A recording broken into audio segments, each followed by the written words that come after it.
Assalamualaikum warahmatullahi wabarakatuh. Halo adik-adik, selamat pagi. Apa kabarnya? Semoga selalu tetap sehat, semangat, dan ceria. Alhamdulillah adik-adik, pada kesempatan kali ini kita masih diberi kesempatan oleh Allah yang Maha Kuasa, oleh Tuhan yang Maha Esa untuk dapat mempelajari pembelajaran pada hari ini. Masih dengan tema yang sama, yaitu tema gemar membaca. Nah, sekarang kita pindah ke pembelajaran yang keempat. Nah, adik-adik, sebelum kita melakukan pembelajaran pada kali ini, ayo alangkah baiknya bersama-sama kita angkat tangan dan membaca doa untuk ilmu yang bermanfaat. Dimulai. Bismillahirrahmanirrahim. Rabbi zidni ilman warzuqni fahman birahmatika ya arhamar rahimin. Amin. Alhamdulillah adik-adik, kita telah membaca doa bersama-sama. Semoga ilmu yang kita dapat, yang kita pelajari dapat bermanfaat. Amin ya robbal alamin. Adik-adik, setelah kemarin adik-adik telah belajar bersama-sama tentang membaca buku cerita, dan kemarin adik-adik sudah pintar semuanya, sudah mulai tahu apa itu judul bacaan dari yang adik-adik baca, kemudian apa sih isi ceritanya. Adik-adik kemarin sudah hebat semuanya. Kemudian bagaimana cerita tersebut, adik-adik sudah mengetahuinya. Bagaimana adik-adik? Seru kan kegiatan membaca? Iya, adik-adik harus gemar-gemaran membaca dan rajin-rajin membaca supaya kita banyak tahu. Nah, hari ini kita akan belajar apa ya? Sekarang, ayo kita mengamati bersama. Amati adik-adik pada halaman 170. Coba adik-adik buka halaman 170. Ayo kita amati bersama. Kemarin adik-adik telah belajar kan bagaimana cara posisi duduk ketika adik-adik membaca, posisi duduk yang benar dan posisi pandang jarak mata antara buku ketika adik-adik membaca.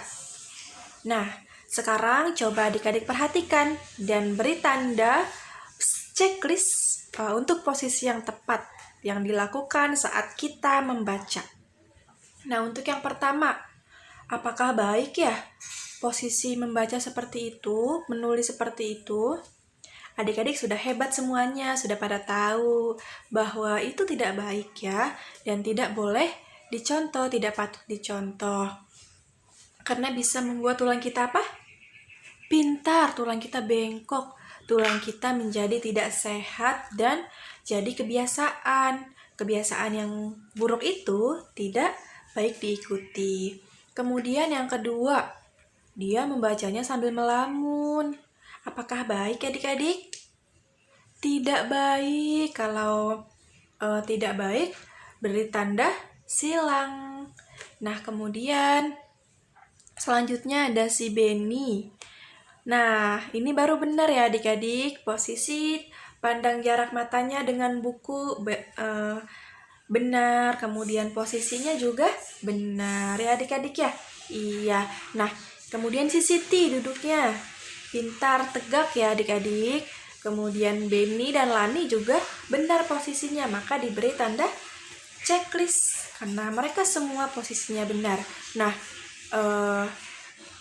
semua teman-temannya Siti, Benny, dan Lani ketika membaca itu harus benar posisinya ya. Adik-adik juga ketika membaca dimanapun, membaca di rumah, membaca di perpustakaan, membaca di taman, posisinya harus yang baik dan benar supaya kita membacanya nyaman, supaya kita tulangnya tidak bengkok ya adik-adik, seperti itu. Nah, kemudian coba kita baca bersama-sama. Pada bacaan ini ya, Siti dan Lani mengamati sebuah buku cerita. Mereka kagum melihat gambar-gambar yang ada. Gambar-gambar pada buku disebut ilustrasi. Di dalam buku cerita selalu ada ilustrasi. Kalau kemarin adik-adik sudah membaca buku cerita yang adik-adik punya, kemarin adik-adik sudah lihat ya, bahwa di buku cerita tersebut banyak sekali gambar. Buku cerita anak-anak apalagi. Ada gambar-gambar yang menarik, ada gambar-gambar yang mengilustrasikan cerita tersebut. Misalnya, kemarin ada yang cerita tentang Tayo. Nah, itu ada gambar-gambar Tayo, ada gambar-gambar bus Tayo dan teman-temannya. Nah, itu untuk ilustrasi buku tersebut untuk menggambarkan supaya adik-adik dapat mengimajinasikan ceritanya dalam pikiran adik-adik. Seperti itu adik-adik. Nah, di sini juga ada contoh ilustrasi adik-adik. Di sini ada cerita. Ayo coba adik-adik baca cerita ini ya. Dengarkan Bu Guru dulu, baru adik-adik ikuti, oke? Nah, mulai ya. Tiba-tiba Kancil kaget. Di hadapannya ada buaya. Aku akan menghitung berapa jumlah kalian. Ayo berbaris dengan rapi. Terima kasih buaya, kau telah membantuku menyeberang sungai. Senangnya bisa terbebas dari jeratan buaya, ujar si Kancil. Nah, itu tadi adalah contoh gambar ilustrasi pada cerita si Kancil dan buaya. Jadi si Kancil ini cerdik ya adik-adik, dia mau menyeberang.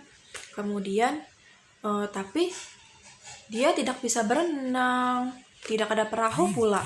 Dia juga tidak bisa mendayung. Akhirnya dia punya ide, dia punya akal karena dia cerdik. Dia meminta buaya untuk berbaris dengan rapih. Akhirnya si Kancil dapat menyeberang deh. Kancil dapat menyeberang sungai dengan nyaman dan aman. Nah, coba adik-adik pada halaman ini, adik-adik baca cerita ini dengan ekspresi ya, dengan nada dan bacaan yang tepat. Tanda bacanya ketika titik harus berhenti. Kalau ada koma harus berhenti, tidak ditabrak terus ya. Sekali lagi Bu Guru contohkan. Tiba-tiba Kancil kaget. Di hadapannya ada buaya. Aku akan menghitung berapa jumlah kalian. Ayo berbaris dengan rapi. Terima kasih buaya, kau telah membantuku menyeberang sungai. Senangnya bisa terbebas dari jeratan buaya, ujar si Kancil. Nah, seperti itu contohnya ya adik-adik. Adik-adik membaca cerita dengan tanda bacaan yang tepat juga, intonasi dan ekspresi yang tepat. Adik-adik pasti bisa ya. Tolong minta bantu kepada mama, papa, atau pendamping adik-adik lainnya untuk memvideokan adik-adik membaca cerita si Kancil ini ya. Cerita singkat si Kancil ini. Kalau sudah, nanti Bu Guru mau lihat hasilnya. Bu Guru sudah tidak sabar melihat hasil-hasil anak-anak yang sangat kreatif dan semangat. Kemudian kita lanjut. Nah, kalau tadi kita telah belajar bagaimana cerita, kemudian apa itu ilustrasi, sekarang di sini ayo kita perhatikan bersama-sama. Ada ibu guru yang membacakan buku hariannya. Buku harian berisi kegiatan sehari-hari. Ibu guru selalu menuliskan kegiatannya di buku harian. Ibu guru senang membaca buku hariannya. Nah, adik-adik, di sini kita akan belajar bagaimana menulis buku harian. Buku harian itu penting loh adik-adik, untuk adik-adik dapat mengetahui hari ini adik-adik belajar apa saja, hari ini adik-adik telah melakukan apa saja, dan hari ini apa yang dirasakan oleh adik-adik. Nah, itu semua dapat adik-adik tuliskan di buku harian adik-adik. Nah, kalau Bu Guru juga sering menulis buku harian. Hari ini siapa ya yang kalau di sekolah suka bercanda, Bu Guru tulis. Hari ini Edo suka bercanda, Bu Guru sedih. Kemudian hari ini Lani sangat pintar, dia aktif dan suka bertanya, dan kemudian suka menolong kepada teman-temannya yang membutuhkan. Nah, Bu Guru tulis semua cerita-cerita pada hari itu yang terjadi di kelas. Nah, adik-adik juga bisa menuliskannya. Coba sekarang ayo berkreasi untuk menulis buku harian. Adik-adik bisa menulisnya, membuat covernya terlebih dahulu, memakai buku gambar atau karton juga bisa. Bu Guru, kalau aku sudah punya buku hariannya tidak apa-apa di situ. Boleh adik-adik. Kemudian Bu Guru, kalau aku di buku tulis aja boleh? Boleh, yang penting adik-adik menulis buku hariannya dengan senang. Nah, di sini Bu Guru punya contoh tulisan atau catatan harian tentang ceritaku hari ini.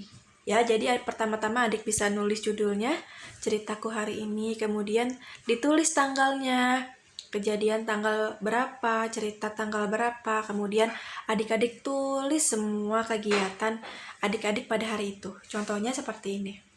Ceritaku hari ini, Rabu 16 September 2020. Aku mau cerita tentang kegiatanku hari ini. Pagi-pagi, aku belajar di rumah bersama Bunda. Aku senang belajar bersama Bunda. Aku belajar membuat kreasi hiasan kartu nama dari daun kering. Siang hari, aku tidur siang. Ketika sore datang, aku menonton televisi kartun kesukaanku. Kartunya sangat seru, menceritakan tentang persahabatan. Nah, itu adalah contoh catatan harian atau catatan harianku ya tentang kegiatan yang dilakukan pada hari Rabu 16 September tahun 2020. Nah, coba adik-adik buat ya catatan hariannya sesuai dengan kegiatan yang adik-adik alami. Mau kemarin boleh, mau hari ini juga boleh. Coba adik-adik buat dengan rasa senang dan gembira dan juga semangat. Jadi, latihannya ada 2 ya adik-adik. Yang pertama, membuat video dan adik-adik menceritakan, membaca cerita tentang si kancil dengan ekspresi yang benar, dengan tanda baca, dengan memperhatikan tanda baca yang baik dan benar. Yang kedua, adik-adik menulis catatan harian atau cerita-cerita harian adik-adik, menceritakan kegiatan adik-adik atau perasaan adik-adik dan sebagainya. Nah, semangat adik-adik melakukan latihannya. Semoga ilmunya bermanfaat dan adik-adik belajarnya senang. Terima kasih adik-adik telah mengikuti pembelajaran pada hari ini. Semoga kita semua bisa lebih semangat lagi belajarnya dan lebih ceria lagi belajarnya. Oke, sampai jumpa adik-adik. Wassalamualaikum warahmatullahi wabarakatuh.